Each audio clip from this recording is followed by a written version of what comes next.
Hello student, आज के इस वीडियो में मैं आपके लिए लेकर आई हूँ दिसंबर 2023 का MSO E003 का सोशियोलॉजी ऑफ रिलीजन का सॉल्व क्वेश्चन पेपर। मुझे पता है कल आप लोगों का एग्ज़ाम है, इसलिए प्लीज़ इस क्वेश्चन को ठीक से देखिए और उसको पढ़ के आप अपने सारे क्वेश्चंस को पढ़ के जा सकते हैं। तो यहाँ पर फर्स्ट क्वेश्चन है, discuss the view point of Cliff Gits understanding of religion. तो इस क्वेश्चन का आंसर मैंने पहले यहाँ पर थोड़ा सा इंट्रोडक्शन ऑफ क्लिफ दिया हुआ है, उसके बाद वो किस तरीके से एक्ट करते थे। Cliff Geertz a prominent anthropologist offer a distinctive perspective on understanding religion that emphasis in its culture context and symbolic meaning. His approach, known as interpretive anthropology, consider religions not just as set of beliefs of rituals but as a complex system of symbols that shape reflect social life. Below is the Crit's viewpoint on the religion. So यहाँ पर वो क्या बोलते हैं, यहाँ पर वो ये बोल रहे हैं कि जो रिलीजन है वो सेट ऑफ बिलीव्स है, बहुत सारे जो रीति रिवाज होता है उनका एक कॉम्प्लेक्स सिस्टम है और उसी से जो हमारी सोसाइटी है और सोसाइटी की जो लाइफ है उसे रिफ्लेक्ट करती है, उसमें उससे प्रभावित होती है। तो यहाँ पर हमने उसी तरीके के जो इन्होंने यहाँ पर अपने एलिमेंट्स बताए हैं उसी को डिस्क्राइब किया है। Cultural system, symbolic interpretation, interpretative approach, thick descriptions, public symbol, social function, worldview, adaptable mechanism, cultural integration, change and continuity। जो पॉइंट मैंने ऊपर यहाँ पर इन्होंने इंट्रोडक्शन में दिए हैं उसी को मैंने यहाँ पर डिस्क्राइब किया हुआ है। उसी के साथ आप यहाँ पर कंक्लूजन लिखेंगे जिसमें आप सारे पॉइंट्स का छोटा छोटा ब्रीफ डाल देंगे उसके अंदर। तो students please like, share and subscribe my channel, क्योंकि आप लोग सब्सक्राइब करेंगे तो मुझे थोड़ा सा मोटिवेशन मिलता है उससे। अब क्वेश्चन नंबर 2 पर जाते हैं। What is myth, discuss it's social significance. यहाँ पर मिथ के बारे में बताना है आपको कि मिथ क्या होता है और किस तरीके से उसकी इम्पोर्टेंस होती है सोशोलॉजी में और सोशल लाइफ में। तो यहाँ पर ए myth is a traditional story that typically explain a natural phenomenon, cultural practice और बिलीफ ऑफ ए सोसाइटी। यहाँ पर बताया कि किस तरीके से जो मिथ होता है वो एक ट्रेडिशनल स्टोरी होती है और किस तरीके से वो सोसाइटी की कल्चरल प्रैक्टिसेस और बिलीफ फिनोमिना, नेचुरल फिनोमिना होता है। These narratives often feature gods, heroes and supernatural beings. यहाँ पर बताया गया कि किस तरीके से वो भगवान, हीरोज और सुपर नेचुरल बींग्स के बारे में बताता है, मिथ्स बताते हैं। Serving to convey importance cultural values and techniques, और किस तरीके से वो ये सारे जो मिथ्स होते हैं वो इम्पॉर्टेंस बताते हैं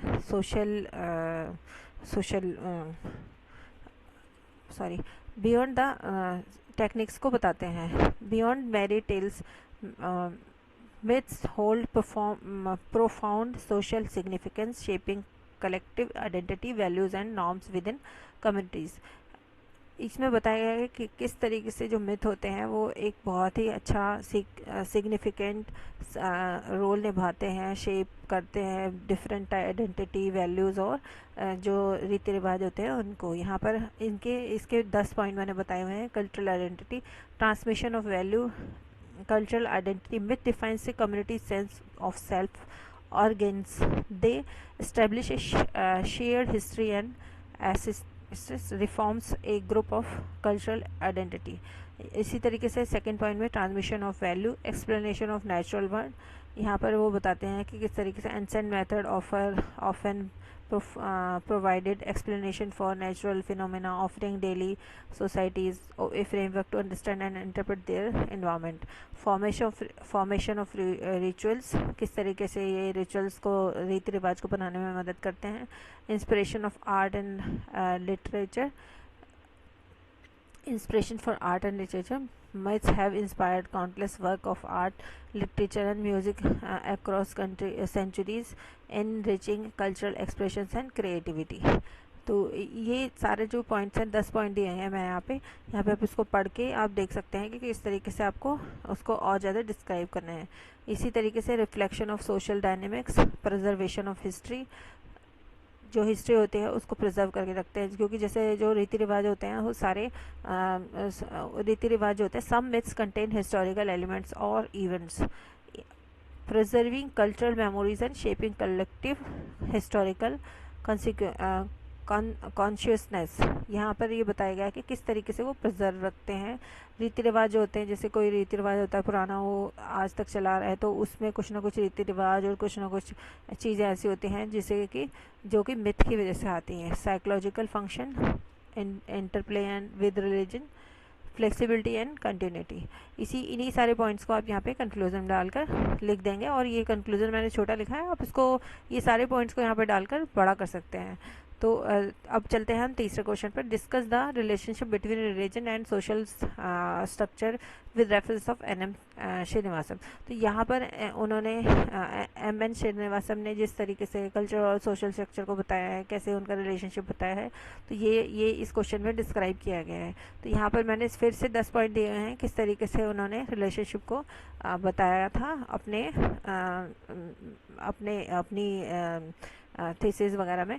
तो यहाँ पर role of religion in social unity, religion का क्या रोल होता है social unity. According to Srinivas, religion serves solid force within communities, fostering solidity and sense of belonging among members. जैसे कि जो भी रिलीजन होता है वो उससे एक कम्युनिटी बनती है, वो एक दूसरे के साथ सद्भावना की भावना को प्रेरित करता है और एक दूसरे के साथ लोग मिलकर चलते हैं। हायरार्किकल ऑर्गेनाइजेशन, यहाँ पर जो होता है एक कोई भी ऑर्गेनाइजेशन होती है उसी से रिलेटेड और भी मतलब उससे रिलीजन से रिलेटेड और भी ऑर्गेनाइजेशन और भी चीज़ें बनाई जाती हैं, तो ये हायरार्की चलाता है। Norm and values, religious belief and practice often shape social norms, values influence now individual interact and organise themselves within the social framework। किस तरीके से जो उसके terms and condition, norms and values होते हैं वो एक इंडिविजुअल को भी प्रभावित करते हैं। रिचुअल्स एंड सोशल इंटीग्रेशन, जो रीति रिवाज होते हैं वो किस तरीके से सोसाइटी में मिलजुल कर रहते हैं। Conflict and social changes. Cinemas also explore how religious difference can lead to social conflict or contribute to social change, challenging existing structure and norms।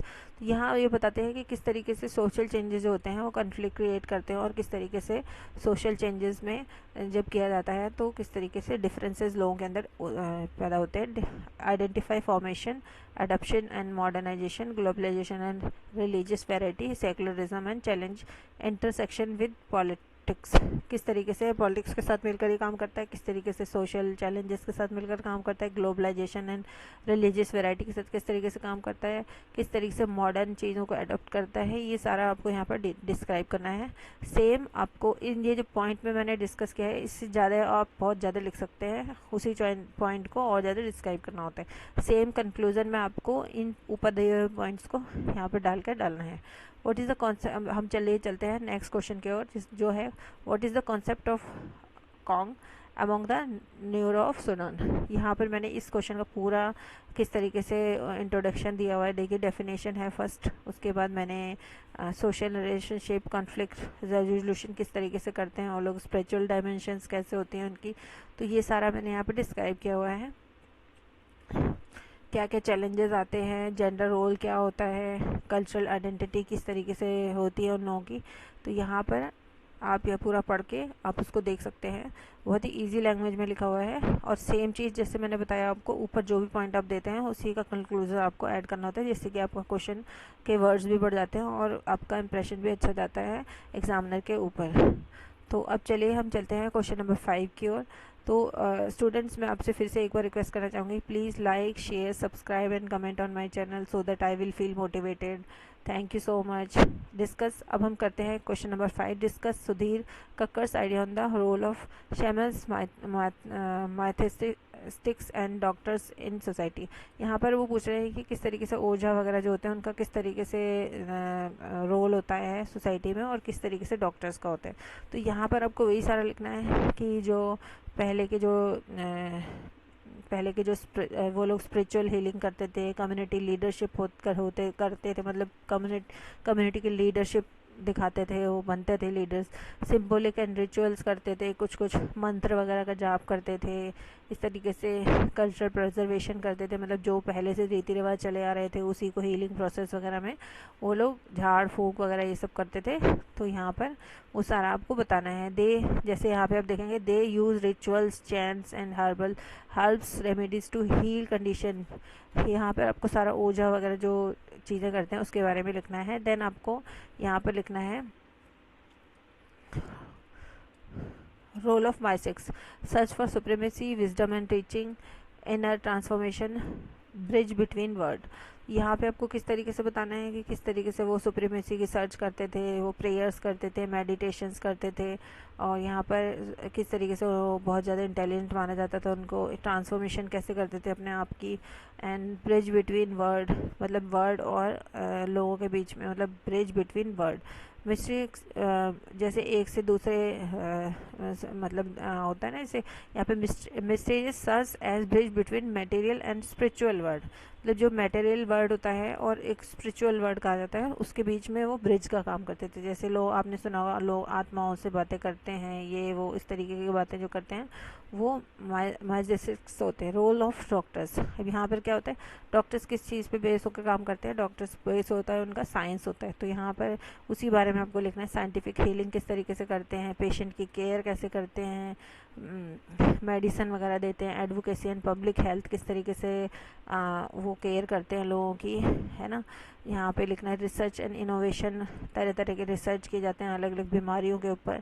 तो वो कोई ऐसे ओझा वगैरह झाड़ फूंक नहीं करते, वो लोग एक पर्टिकुलर बीमारी को पहले टेस्ट वगैरह होता है, उसके बाद टेक्नोलॉजीज़ वगैरह का यूज़ करके उसकी बीमारी के बारे में पता लगाते हैं, और उसके बाद वो लोग अपना जो भी ट्रीटमेंट होता है वो करते हैं उसके ऊपर। और सेम चीज़ आपको यहाँ कंक्लूजन में डालनी है कि डॉक्टर्स कैसे करते हैं और जो ओझाज वगैरह होते हैं वो कैसे करते हैं। तो अब चलिए चलते हैं हम सेक्शन नंबर 2 के ऊपर। यहाँ पे दिया है discuss the influence of Sufism on six religion. यहाँ पर आपको बताना है कि सिख धर्म के ऊपर जो सूफी संत वगैरह होते हैं उनका किस तरीके से इन्फ्लुएंस हुआ। तो यहाँ पर आपको पहले इंट्रोडक्शन देना है कि सूफीज़म क्या होता है। सूफीज़म एक मैसेरिकल स्पिरिचुअल डायमेंशंस होती है इस्लाम की, ये सारा आपको लिखना है सूफीज़म के बारे में। वो लोग कव्वाली वगैरह गाते हैं और डिफरेंट तरीके से मतलब प्रे वगैरह करते हैं, ये सारा आपको डालना है। Influence of Sufism on Sikhism, mystical and spiritual practices करते हैं, कॉन्सेप्ट ऑफ डिवाइन लव, इश्क करते हैं वो, यूनिटी ऑफ बीइंग, तकवद एंड, इसका मतलब होता है वननेस ऑफ गॉड, मतलब जो जैसे कि जो सिख लोग होते हैं उनका एक होता है एक ओंकार होता है उनका, और ऐसे ही जो इस्लाम होता है उसमें वो लोग भी एक गॉड को मानते हैं। तो यहाँ पर इस तरीके से आपको देना है। सूफी संत एंड सिख गुरुज, सूफियों में संत होते हैं, यहाँ पे सिख गुरुज होते हैं। सोशल एंड एथिकल वैल्यूज़ होती हैं उनकी, लिटरेसी एंड पोएट्रिक इन्फ्लुएंस होता है, सेमेट्रिक प्रैक्टिसेस होती हैं, स्पिरिचुअल क्वेस्ट एंड लिबरेशन होता है, इम्पैक्ट ऑन सिख फिलोसफी। इन सब चीज़ों के बारे में आपको लिखना है। पॉइंट्स मैंने दिए हुए हैं, अगर आपको पॉइंट याद आएगा और आप उसके अंदर जो भी आपको डिस्क्राइब करना है वहाँ पे डाल सकते हैं, तो ये आपके लिए पॉइंट्स बहुत ही हेल्पफुल रहेंगे। यहाँ पर इसके बाद आपको कंक्लूजन डालना है। सेम कंक्लूजन में आपको यही पॉइंट्स को रिपीट करना होता है और छोटा छोटा उस पॉइंट के बारे में लिखना होता है फिर से। तो अब हम चलते हैं क्वेश्चन नंबर 6 के ऊपर। Discuss Buerger's view on secularism, Berger के व्यू बताइए सेकुलरिज्म के ऊपर। तो यहाँ पे सबसे पहले पीटर बर्जर कौन थे ये सब आपको लिखना है। He was a prominent sociologist थे, उन्होंने क्या क्या किया इस तरीके से आपको लिखना है। Playability of structure, many religions, private religion, तो यहाँ पर ये बताते हैं कि किस तरीके से उन्होंने अपने रिलीजन्स को सेकुलरिज्म को डिस्क्राइब किया। सेपरेट एरियाज, थिंकिंग रैशनैलिटी, ऑर्थिक crisis, religious still believable, religion can bounce back, worldwide view, critics of decline theory। तो यहाँ पे आपके ये सारे पॉइंट फिर से आपको लिखना है। अगर आप चाहेंगे तो उसको एक बार पढ़ लीजिए पूरा ठीक से, तो यहाँ पर आप पूरा पॉइंट लिख पाएंगे उसमें। तो इसी के साथ आप कंक्लूजन लिखेंगे। नेक्स्ट क्वेश्चन है आपका, discuss the socio historical concept of emergency of Buddha, emergence of Buddha. यहाँ पर आपको बुद्धा किस तरीके से स्टार्ट हुआ, कौन उसका गुरु था, ये सारा आपको लिखना है। यहाँ पर पहले उसका इंट्रोडक्शन लिखना है, उसके बाद historic context of emergence of Buddhism, वैदिक रिलीजन, ब्राह्मणिज्म। पहले क्या था, पहले वैदिक धर्म होता था, ब्राह्मण और प्रभुत्ववादी होते थे, ब्राह्मणवादी प्रभुत्व होता था सब जगह। शहरीकरण और सामाजिक परिवर्तन हुआ, उसके बाद तपस्वी आंदोलन और श्रमण हुआ। लाइफ ऑफ सिद्धार्थ गौतम के बारे में डालना है आपको। फोर्स नोबल ट्रुथ, इस तरीके से द 4 नोबल ट्रुथ के बारे में बताना है यहाँ पर। उसके बाद जो कि बुद्धिज़्म के बुद्ध, यहाँ पे मैं आपको बताती हूँ। Central of techniques of Buddhism are 4 noble truth which address the nature of sufferings, its cause, the cases and the path of the cases, the cessation.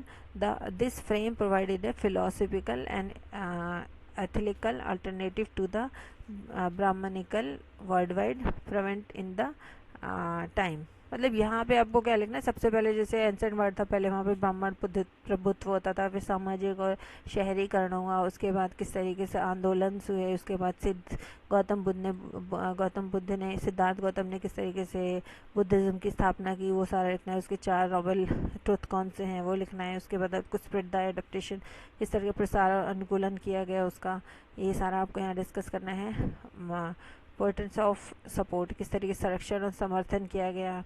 Development of Buddhism school, Buddhism के स्कूलों के बारे में आपको लिखना है। उसके बाद डिक्लाइन एंड रिवाइवल, पतन पुनः उदाहरण के बारे में लिखना है यहाँ पर। उसके बाद लेजेसी के बारे में लिखना है। The legacy of Buddhism lies not only in the profound impact on the religious thought but also in the contribution of art, architecture, literature, ethics, its emphasis on mindfulness, compassion and quest of inner peace continue to renovate with people worldwide। मतलब इसमें आपको ये बताना है कि किस तरीके से जो लोग बुद्धिज़्म अपनाते थे वो किस तरीके से माइंडफुलनेस का जो योगा वगैरह होता है, कंपैशन होता है, इनर पीस मिलता है उनको, और किस तरीके से अपनी सोल को रिनोवेट करते हैं वो लोग पूरे संसार में। ये सारा आपको यहाँ पे डिस्कस करना है। उसके बाद आपको कंक्लूजन डालना है। नेक्स्ट क्वेश्चन पे जाते हैं हम। नेक्स्ट क्वेश्चन है question number 9, discuss the concept of totem worship among tribal society. Totem worship क्या होती है, क्या ट्राइबल सोसाइटीज़ उसमें करती हैं, तो यहाँ पे आपको कॉन्सेप्ट के बारे में लिखना है। उसका सबसे पहले कॉन्सेप्ट के बारे में लिखने के बाद आपको मैनिफेस्टेशन अक्रॉस डिफरेंट कल्चरल्स किस तरीके से करते हैं वो लोग, यहाँ पर फंक्शन ऑफ ट्राइबल सोसाइटीज़, यहाँ पर इसके बारे में डिस्क्राइब करना है। देखिए यहाँ पे मैंने सारे पॉइंट्स दिए हुए हैं, उन्हीं पॉइंट्स को आपको डिटेल में करना है, और आप चाहें तो उसको छोटे छोटे पार्ट्स में डिवाइड करके भी लिख सकते हैं। अब कंक्लूजन आप पढ़ लीजिएगा, कंक्लूजन भी मैंने डाला हुआ है इसके अंदर। अब नेक्स्ट क्वेश्चन हम करते हैं। यहाँ पर हम शॉर्ट नोट्स लिखने हैं आपको। स्केयर्ड एंड प्रोफाउंड, पवित्र और अपवित्र के बारे में आपको लिखना है। तो यहाँ पे आपको इंट्रोडक्शन देना है। The concept of scared and the profound have fascinated humanities across cultural and epochs, shaping religious belief। इस तरीके से आपको पूरा डिटेल करना है। कॉन्सेप्चुअल फाउंडेशन होती है, कल्चरल वेरिएबिलिटी होती है, सोशल फंक्शन होता है, सेकुलराइजेशन एंड मॉडर्नाइजेशन होता है, मॉडर्निटी होती है मतलब इसमें। उसके बाद सिम्बोलिज्म है, मीनिंग किस तरीके से उसका दिखाया जाता है। कंटेम्प्रेरी प्रोस्पेक्टिव क्या होता है उसका आपको यहाँ पे देना है।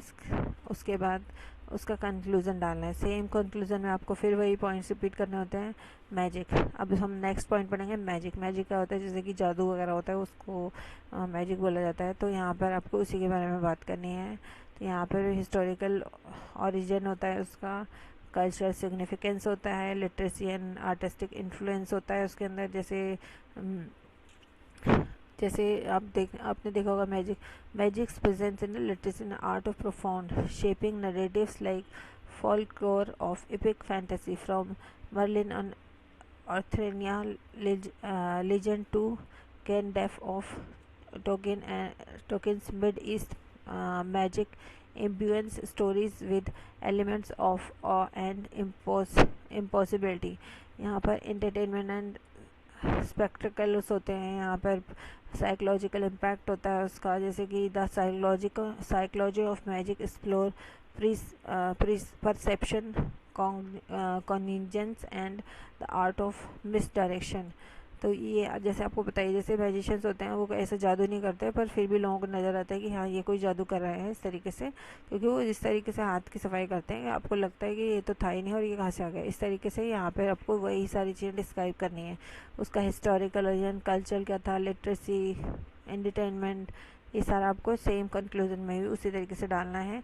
अब नेक्स्ट क्वेश्चन पे जाते हैं हम। नेक्स्ट क्वेश्चन में सेम आपको इंट्रोडक्शन देना है, फिर उसके meaning, symbol, emotional filament, social exchanges, ये सारा डालने के बाद कंक्लूजन आपको करना है। इसके बाद कंक्लूजन में सेम कंक्लूजन में यहाँ पर आपको से पॉइंट वही रिपीट करने होते हैं जिससे कि कंक्लूजन ड्रॉ होता है। तो स्टूडेंट्स आज के इस वीडियो में इतना ही, तो नेक्स्ट वीडियो में फिर मिलेंगे। और students please like, share, comment and subscribe my channel so that I feel motivated. Thank you so much. I know you have exam tomorrow, so all the best for your exam. Video आने में थोड़ा late हो गया है। कल मैं morning में ही, जहाँ तक है फर्स्ट हाफ में आपका नेक्स्ट एग्ज़ाम का वीडियो अपलोड कर दूँगी। Thank you so much, please support me. Thank you, bye bye, happy